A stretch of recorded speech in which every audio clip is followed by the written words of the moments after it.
All right, let's dive right into this explainer and have a lively discussion about President Ruto's massive G7 speech. He totally flipped the script, right? Framing Africa not as a crisis zone, but a prime investment hotspot. But hey, speeches alone don't build factories. There's a serious clash between that soaring narrative and on-the-ground reality. So, let's unpack the 4 major structural roadblocks keeping Africa from becoming that powerhouse industrial partner.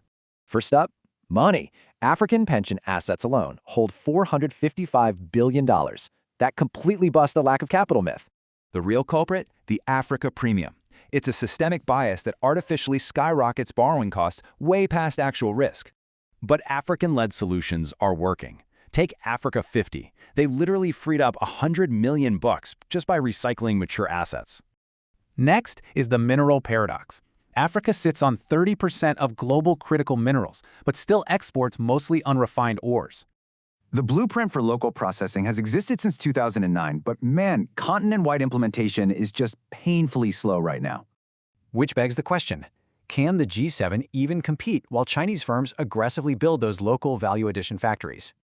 Now, debt reform. Current G20 structures completely flawed because they just ignore massive domestic and Chinese debt pools entirely. Real reform requires facing market realities. Look at Ethiopia's recent $2.5 billion relief deal, co-chaired by China and France. Finally, representation. Just think about this scale. 1.4 billion people living across 54 incredibly diverse, unique nations.